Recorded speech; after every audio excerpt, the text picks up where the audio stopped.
1, 2, 3, jump.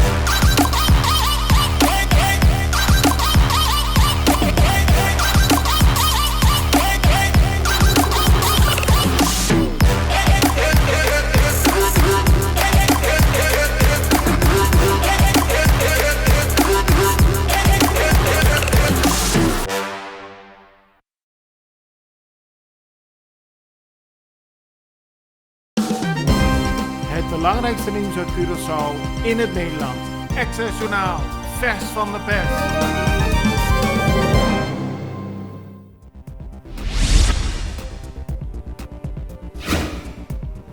De Curaçaose overheid zal op korte termijn 2 miljoen gulden overmaken aan het CMC. Het Curaçao Medical Center heeft geld nodig omdat de afgelopen periode steeds meer coronapatiënten moesten worden opgenomen.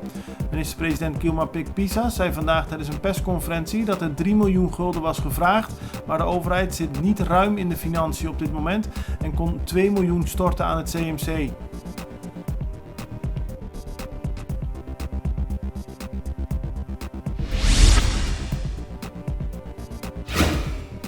De meeste scholen op Curaçao zijn vanochtend weer open gegaan. Zowel voor de docenten als de leerlingen is dat altijd weer een bijzonder moment. Minister van Onderwijs, Sitré van Heijdorn, had eerder deze week nieuwe protocollen afgekondigd in verband met de coronamaatregelen. Daarbij hoort onder meer dat alle scholen schoonmaakproducten zouden krijgen en andere hygiënische producten. De Extra weet vandaag te melden dat zeker 3 scholen die producten niet hebben gekregen. Andere scholen klagen over het geringe aantal wat ze gekregen hebben.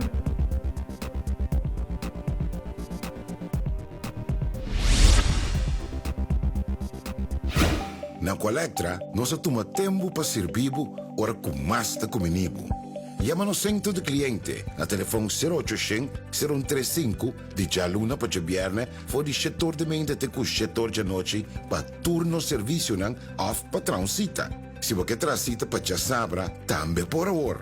Por escolher para trabalhar, riba aqualectra.com e aproveitar a mesura, põe o documento na cerca para visita cerca nós vai mais fácil. Sim, a Colectra su centro de cliente wordt klaar para servir na momento que você comini abo.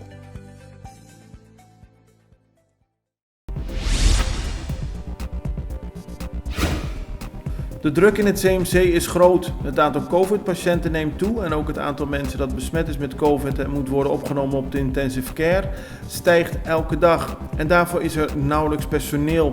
In videoboodschappen laat onder meer het hoofd van de intensive care weten dat de situatie onhoudbaar dreigt te worden. In maart kwam er heel veel hulp uit het buitenland, dat blijft nu achter.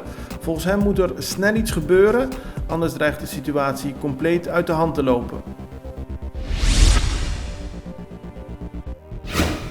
Meer nieuws over het CMC. Directeur Gilbert Martina deed afgelopen zondag een oproep aan de regering om met meer coronamaatregelen te komen, om op die manier de toestroom van coronapatiënten tegen te houden. Minister-president Gilmar Pik-Pissas was het niet eens met die oproep en noemde hem voorbarig. Naar nu blijkt hebben de personeelsleden van het CMC in grote getalen een brief ondertekend waarin ze stellen achter de uitspraken van hun directeur te staan. Ze roepen ook de regering op om meer maatregelen te nemen.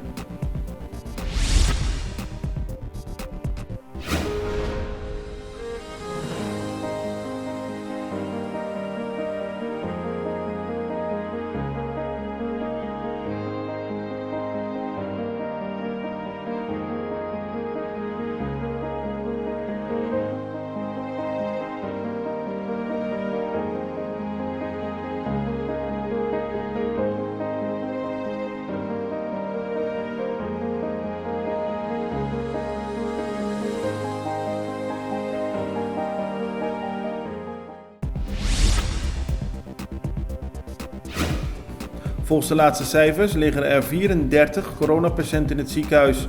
In totaal liggen er 14 mensen die zijn besmet met corona op de intensive care.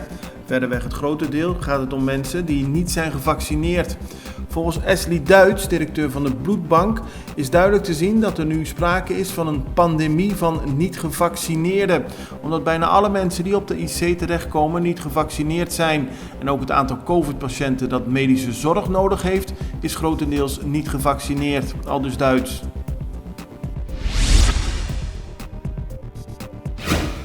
Bij een grote gezamenlijke actie hebben medewerkers van SOAB, Immigratie, SVB en BAP gisteren de politie bijgestaan om te zoeken naar illegale werknemers in de bouw.